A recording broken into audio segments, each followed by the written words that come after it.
Hello everyone, today we will enter the cold, echoing corridors of a palace where loyalty dies and whispers and power is bought with fear. Picture a queen dressed in obsidian silk, seated on a throne of carved bone and iron. Her face is unreadable. Her smile, dangerous. She has conquered famine, rebellion, and betrayal, but she will not see her end coming. Because beneath her throne, stone is already being hollowed.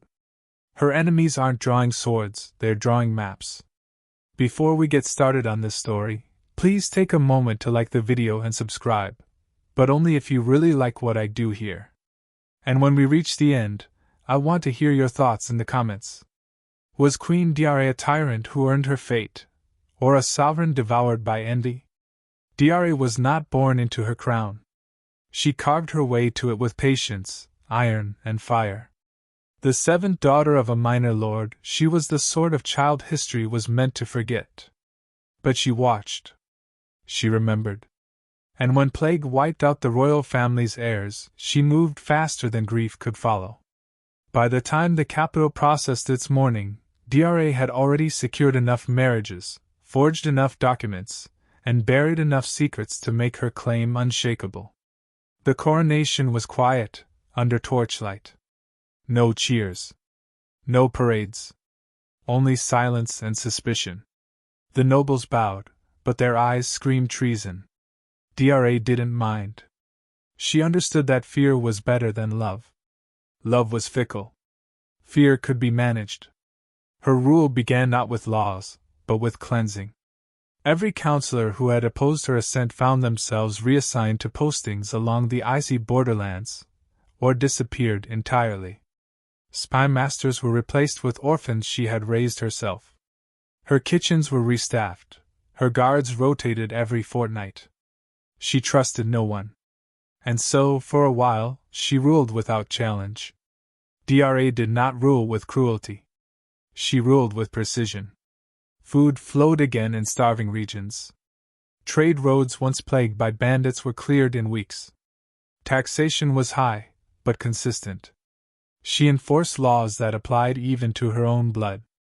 When a distant cousin plotted to embezzle grain, she held a trial in the royal gardens and had him sentenced to servitude in the mines. No execution. Just erasure. His name was struck from every ledger. His crest melted into a pool of gold. But fear, like fire, spreads beyond its owner's hands. The nobles who survived her purges bowed lower than ever. They smiled wider. But their thoughts turned darker. She was clever, yes. But she was alone. No heir. No consort. Her power was total, but fragile. They watched her walk the halls of her palace at night, alone but for guards who never spoke. They wondered what would happen if she vanished. And so they waited. The rot began in the southern court, the House of Vel. Once her strongest ally, they had grown ambitious. They whispered of restoring the old bloodlines, of balancing power between monarch and noble. They found ears in the north, in the coastal cities, in exiled remnants of rival dynasties. Quietly, with ink and coin, a conspiracy was born. Dra sensed it. She always had. Her mornings grew longer.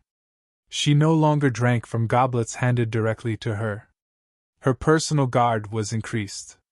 She no longer held court in open plazas, but in shadowed chambers where voices echoed oddly off the walls. Yet she did not strike. She watched, just as she had when she was a child with no power but plenty of time. But watching did not stop what was growing beneath her. It was not one betrayal. It was dozens. A net woven strand by strand around her throat. And then came Lord Halric, her cousin by marriage, her steward, her adviser, her most trusted voice. He brought her news of rebellion in the west. Small, contained. A border town refusing new taxes. He urged her to visit in person, to show strength.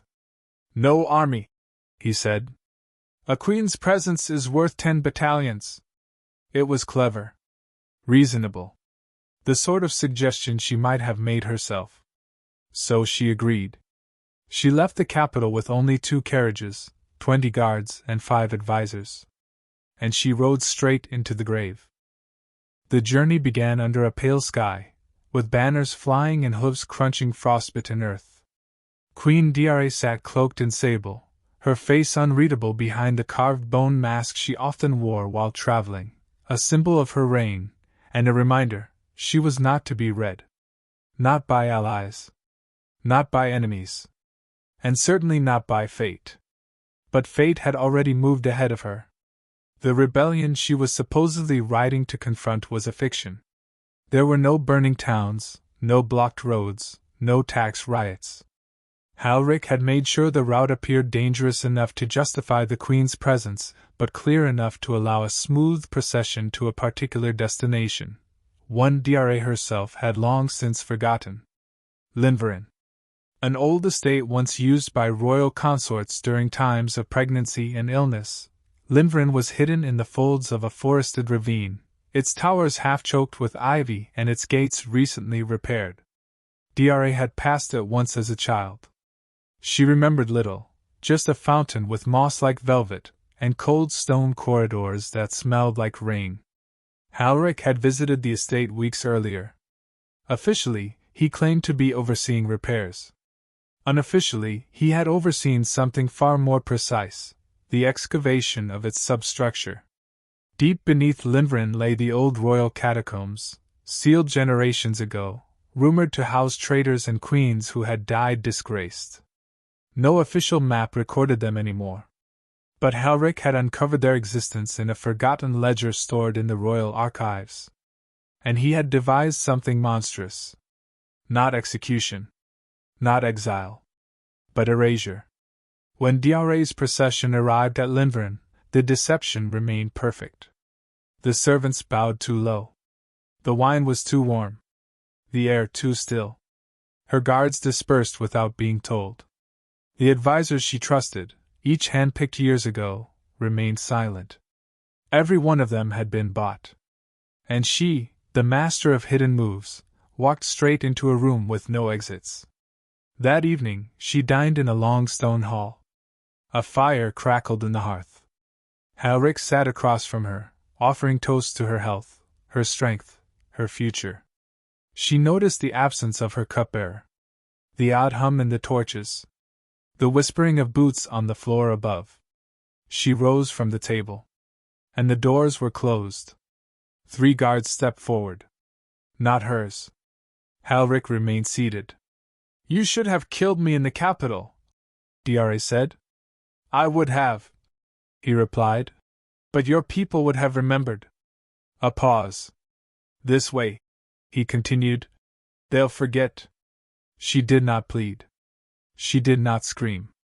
She only removed her mask and placed it calmly on the table. Then she fought. She struck one guard in the throat with a bone-handled dagger. Another she kicked to the floor, breaking his jaw with her heel. But they were 6. And she was 1. It took all of them to hold her still as Halric approached, his face pale and gleaming with sweat. "I'm sorry," he whispered. "No, you're not," she spat. "You're afraid." He said nothing more. They dragged her through the servants' stairwell, down a corridor that had not seen firelight in 200 years. Lanterns flickered. Cobwebs clung like breathless hands to the walls. And then, at the end, a black iron gate, newly oiled, swung inward. Beyond it, a narrow tomb. A room barely larger than a carriage. Stone floor. Stone ceiling. 1 slab. No windows. No exits. They pushed her inside. She didn't curse. She didn't beg. She looked at Halric and said, "You think this silence will protect you? But it will outlive you." Then they sealed the gate. Stone scraped against stone. Mortar was poured. The final torch was extinguished. And Queen Dra disappeared. Above ground, servants were told she had taken ill and would rest for several days. Her guards were reassigned or silenced. Her advisors quietly declared a regency. By the time the capital received news, a new council had been formed. Halric sat at its head. There was no funeral. No official mourning.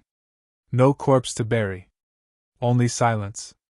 But silence, when built on betrayal, does not last long. And what was buried in Lindvren was not just a queen. It was the one voice they feared would echo. The tomb held no light. No torch. No candle. Only the dark. At first there was breath. Quick, sharp, controlled. Then the stone around her began to press inward, not physically, but in the mind. It was a prison made not of iron but of forgetting. A space designed not for death, but for disappearance. Queen Dra stood motionless at first, her back to the sealed entrance. She traced her fingers over the walls, memorizing the grooves of old stone as if they were the lines of a map. There was no escape route, no trick door. She had designed places like this herself, vaults to contain traitors, archives of silence. Now, she was in one. No guards. No ropes. No knives. Just the closing of history. She had always imagined her end would come on a battlefield, or perhaps by poison. Something sharp. Something public. Instead, her death had come in the form of stillness. A calculated erasure. But stillness is not the same as surrender. She paced. 12 steps from one end of the chamber to the other. Then again. And again. She murmured names, not in prayer, but in inventory. She named every noble who had smiled too easily. Every adviser who had once hesitated to meet her eyes. Every ally who had warned her, gently, to rest more, to leave the capital, to take time away. She remembered them all. She spoke aloud, not to be heard, but to keep time. To keep herself. I was not made for dust, she said. And neither are my thoughts. She spoke to the stone. To the air. To memory itself. Hours passed. Or days. Time began to unravel in the dark. Sleep came in shallow waves. Hunger gnawed. The water left in the corner of the room, 2 flasks, placed as a gesture of mercy, grew warm and stale. Bread crumbled in her hands. At some point, a rat scurried along the edge of the tomb. She killed it with the heel of her boot, and didn't speak for a full hour afterward. The darkness changed her. Not by taking away her mind, but by sharpening it. She recalled the archives of her youth, the forbidden histories she had devoured in secret. Stories of queens buried in walls, of emperors walled inside their own pyramids. Those had always seemed distant, dramatic, too old to be relevant.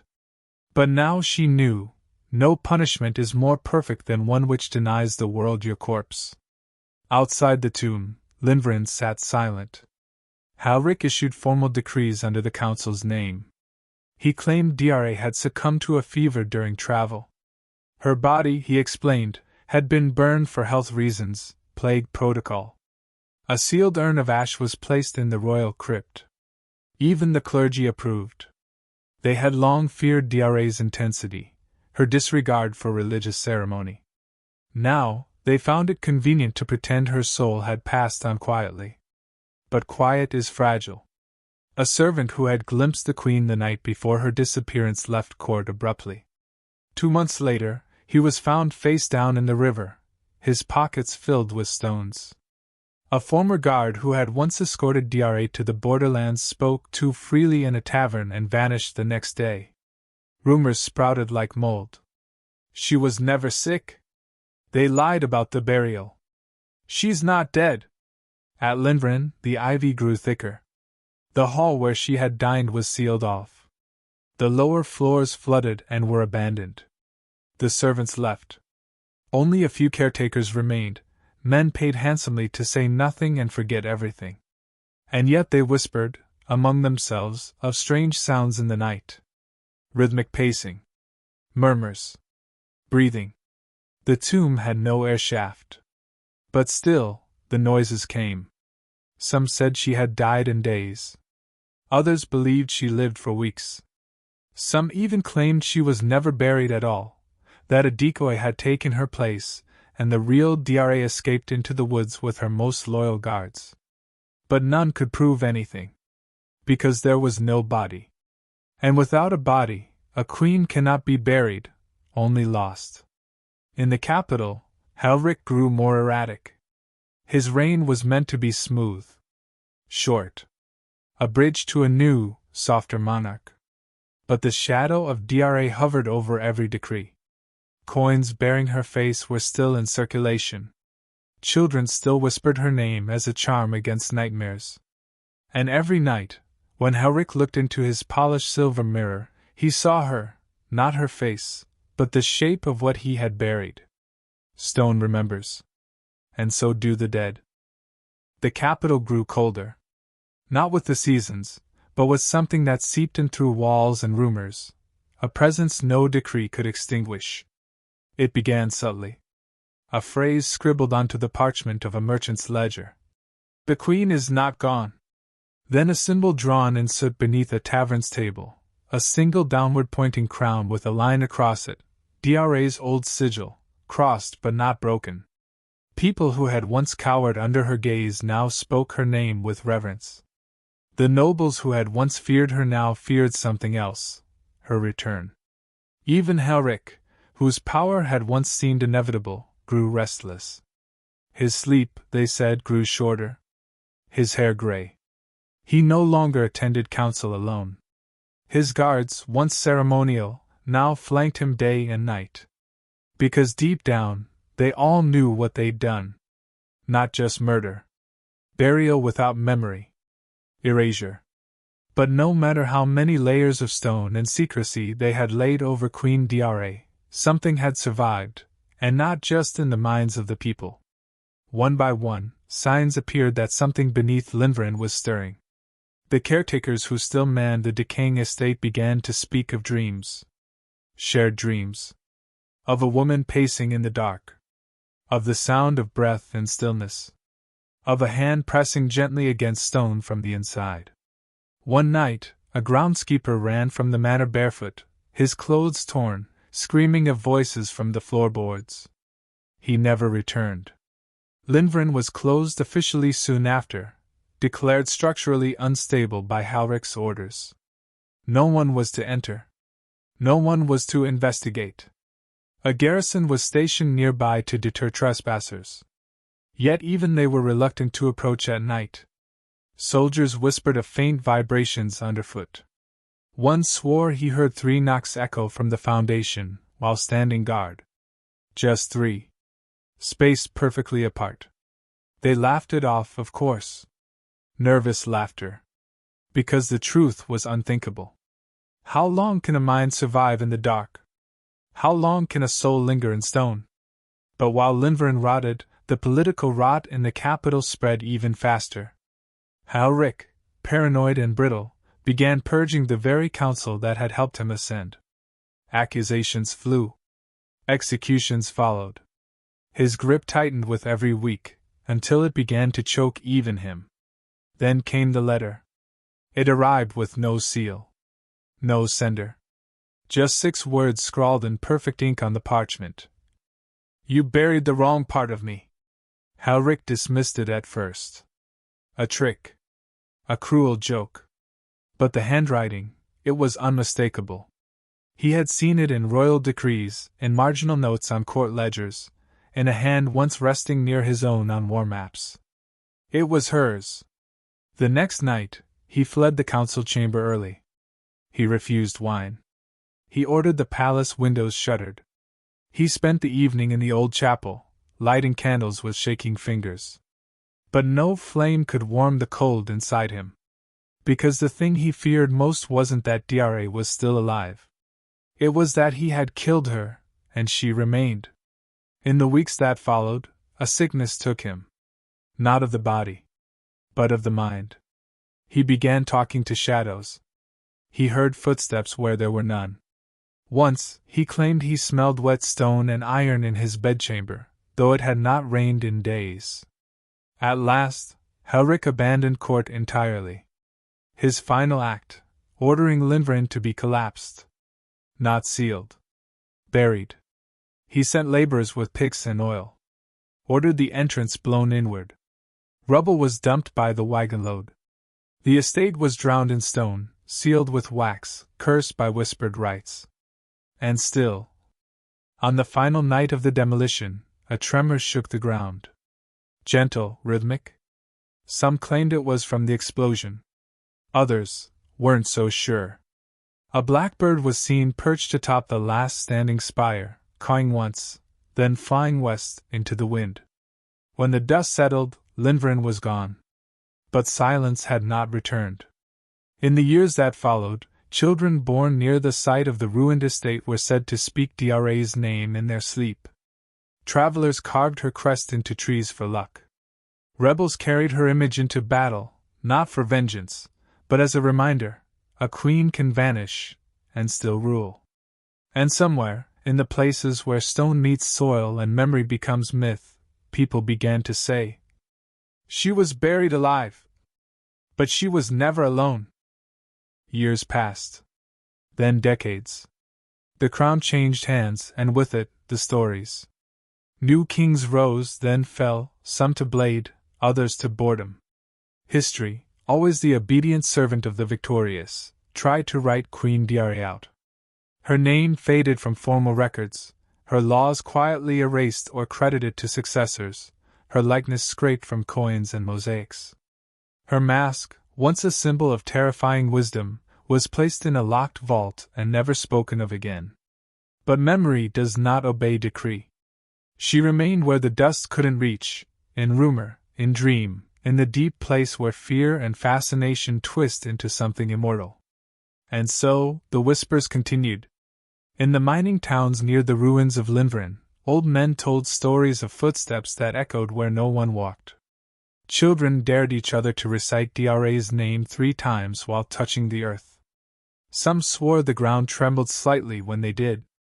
A secret cult, born out of the embers of her disappearance, began to form in the lower markets of the capital. They called themselves the Hollow Vigil, and they believed Queen Dra still ruled, not from a palace of marble, but from the shadowed chamber where they claimed her soul had merged with stone. To them, she was no longer queen by crown, but by presence. And they weren't alone in their belief. Writings were uncovered in forgotten basements, letters not meant to be seen again. One bore the panicked scrawl of a former councilman. "We buried her, but I swear I still hear her in my dreams. She speaks not in anger, but in promise." The man died the next day, face turned to the wall, eyes open. Even Halrich's legacy cracked like glass. He ruled for less than a decade after Dra's burial, his body failing faster than his mind. In his final years, he refused to sleep on stone floors or near brick walls. He claimed the walls breathe now. That she's in the mortar. On his deathbed, he refused last rites, instead gripping his servant's wrist and whispering, "It wasn't the tomb that killed her. It was the forgetting. And now we'll all remember." He died clutching a black ribbon he claimed was once tied around Dra's wrist. After his death, no successor dared set foot in Lindgren's lands. The estate was labeled cursed. The forest around it thickened. Travelers who ventured too close returned confused, sleep-deprived, or not at all. Some came back raving of a voice in the roots, calling them by name in a whisper that sounded like silk over bone. The crown, of course, denied all of it. But slowly, as history began to circle back on itself, something strange happened. Dra's policies were reintroduced. Her military reforms, once scrapped in fear, were resurrected under new names. Her sigil, the broken crown, reappeared in street graffiti, sewn into secret banners, etched into the cuffs of coats worn by revolutionaries. And among the common folk, her name became a prayer. Not a gentle one, but a strong one. They no longer feared her. They feared a world without her. Because Queen Dra had been ruthless, but also just. Cold, but always watching. When she ruled, the corrupt bled first. The hungry ate. The silence meant safety, not suppression. And so, long after her bones had vanished beneath layers of stone and lie, Queen Dra ruled again, not in halls, but in hearts. No tomb had ever been found. The land where Linvren once stood shifted and fell into itself, swallowed by roots and time. But in the dead of night, when fog pools like breath around the hills, some say a sound can still be heard. Faint. Repeating. 12 steps. Then a pause. Then 12 steps again. The sound of a queen pacing, measuring, remembering. Waiting. Perhaps for justice. Perhaps for return. Because you can bury a person. You can bury a name. But not a story whose final page was never turned. And Queen Dra's story, sealed in silence, written in stone, is still being told.